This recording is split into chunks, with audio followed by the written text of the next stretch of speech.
Here we are in Kyoto, and by we, it's me and my brother. We're not here for too long, but it was a fun time. We checked out of our Osaka hotel and headed to Kyoto by train, and it was honestly a very peaceful train ride. After dropping off our bags, we headed to the Monkey Mountain here. There is an entry fee, and it's a little small hike to get to the top, and honestly, the view is great. There are general rules when you're around the monkeys. In general, you just don't want to touch them, don't stare at them, don't scare them, as the worst thing that can happen is that the monkey will attack people, which is a big no-no. And that hasn't happened the 2 times I've been here, so it's all good. So there's a small area, like a house, where you can feed the monkeys like nuts and fruits. It does cost money, I just forgot how much it was.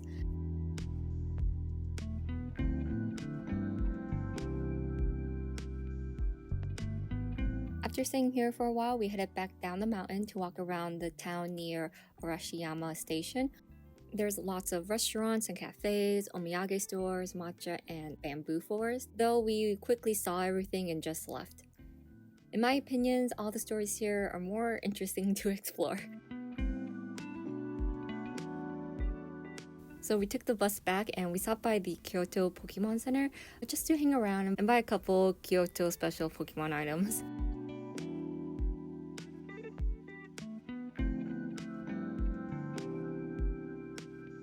Afterwards, we headed back, we checked into our hotel, and here's a little room tour. But the TLDR is this hotel is, at least the room was very small, just 2 single beds next to each other, bathroom, sink, washroom area near the door. But the entrance keys are really cute. After a good night's sleep, we headed to Fushinari Station to see the shrine and go up a couple of the torii gates. We mainly walked around the shrine area, going up a couple steps, but we decided not to climb the whole thing since we need to go to Nagoya later in the afternoon.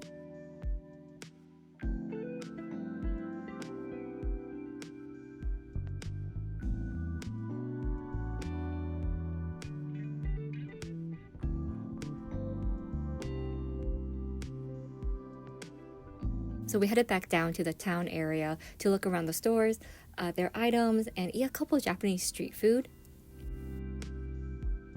The next Kyoto stop is the classic Buddhist Kiyomizu-dera temple.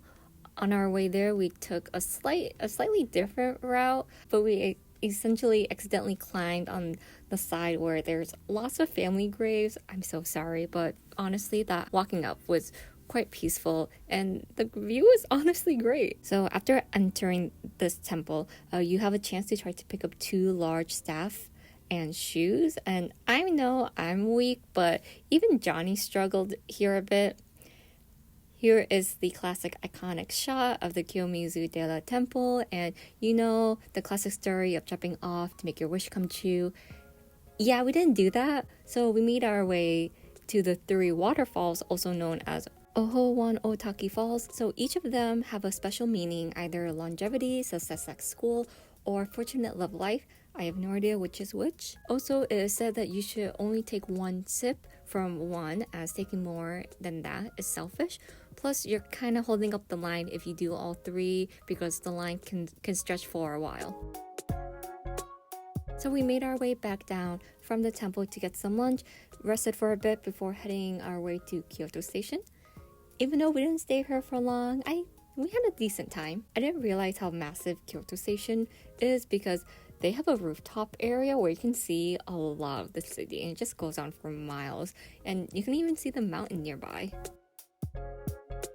After taking some videos here, we headed back down because of our fear of heights and waited for our Shinkansen time. While waiting, we had a couple mochi donuts before hopping onto our train. Now, from Kyoto to Nagoya, it took us about an hour, and then after checking in and dropping off our luggage, we headed to Saizelia for a really easy, cheap dinner. And for those who don't know, Saizelia is a Japanese chain restaurant of Italian food with a Japanese flair to it. Pizza, 7 out of 10. Chicken wings, a solid 8 out of 10. Very good. And the sausages, 7, also 7 out of 10. But the desserts, 9 out of 10. But we didn't stay out late too long because we wanted to get up and be ready to go to Legoland! Okay, yes, Johnny, when Johnny learned that Japan has Legoland, we had to check it out. Granted, we never actually been to the American version of Legoland before, but hey, there's a first time for everything in a new country. So sorry about that. It's the design and the atmosphere. It was so nice. I wish I could stay there longer. One other thing I would like to note. Well, actually, this is like the first thing I would like to note. The food, really, really good. And I do wish that I ate more food there. Pretty sure me and Tammy only had the burgers. And I kind of wish we went to more of the restaurants just to like try it out and stuff. But I think the only 5 out of 10 thing I ever ate was the ice cream. Not because the ice cream was bad, but I felt like the ice cream you could just get anywhere. The only special thing about this ice cream was that sandwich was in the shape of a Lego piece. One of the biggest things to also know about Legoland is that it's definitely made for kids. So as an adult, I turned like 23, like literally a week ago. Uh, and the fact that I am almost like, I am like 5'10". So yeah, I definitely couldn't go on like a lot of the rides, but I was able to go on a few of them. But either way, I still enjoyed it. Rides were great. I really loved the spinny thing. Pretty sure if Tam Tam is editing this, she'll have a video of me just spinning in the spinny thing.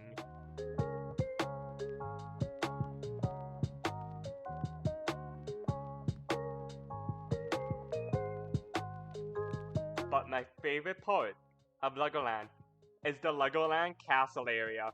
Mainly because when I was a kid, Lego Castle used to be my favorite Lego set theme.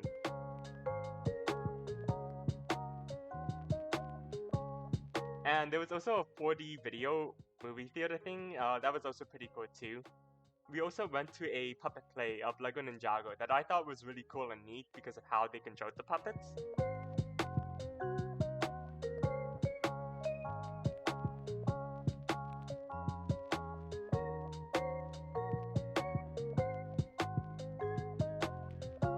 I would say like other than the Lego Castle, my number one favorite part of Legoland is in the center. They have a like display version of all the main city hubs of Japan themselves. In which it's like you get like a notable buildings like the Tokyo Tower, you get like the I think Shibuya Crosswalkway, and they even have like little Lego people.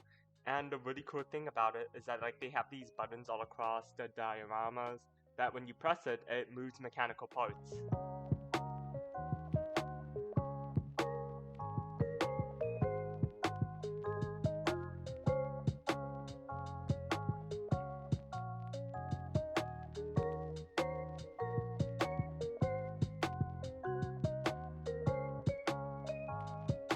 There's also another one that we wanted to go on, but like it took you up in the air, and then we both looked at that, and then our fear of heights activated, and we said, yeah, yeah, maybe next time. I would say my one regret though is just not getting a certain Lego set from Lego Japan because it was an exclusive one. Tammy did say like it wouldn't fit in my bag. Hindsight be 2020, it would have fit in my bag because I know spatial awareness. But if I have to be honest, if I got it, I probably would have maybe regretted it only because I would have wanted more space to fill with other Japan merch. So yeah. After our little Legoland adventure, we went back to our hotel to get ready to leave Nagoya.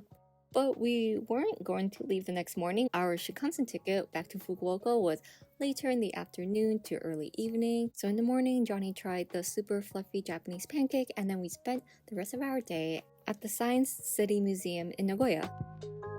So we did not book a ticket in advance. Instead, we just waited in line and was able to get in immediately. And honestly, it was a really good science museum. If only we could read and just hear some montage of everything. Because honestly, I remember it being fun, but do not specifically ask me what was included.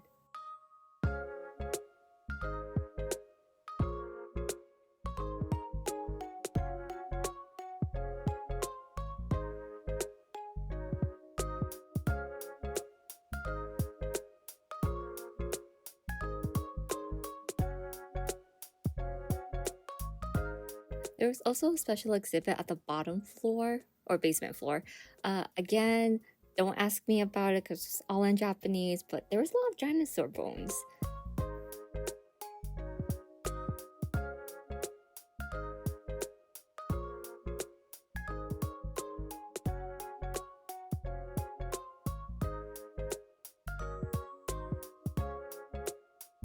Oh, also I want to mention they have the cutest little dinosaur merchandise ever. Like, come on, look how cute it is. For lunch, me and Johnny found a nearby okonomiyaki place where we got the onigiri lunch set, and of course you get the okonomiyaki. We took our time eating, but oh my god, we were so hungry, and Johnny was honestly super happy to try okonomiyaki in Japan. After lunch, we went back to our hotel, got our luggage, and took a 3-hour Shinkansen train back to Fukuoka. To end dinner, we had Kura Sushi, one of the cheap rotationary sushi place here, and just hanged out at Don Quixote for a while. Yeah, that's all the footage I have. I have no idea how to end this video, so I'll see you all next time. Bye!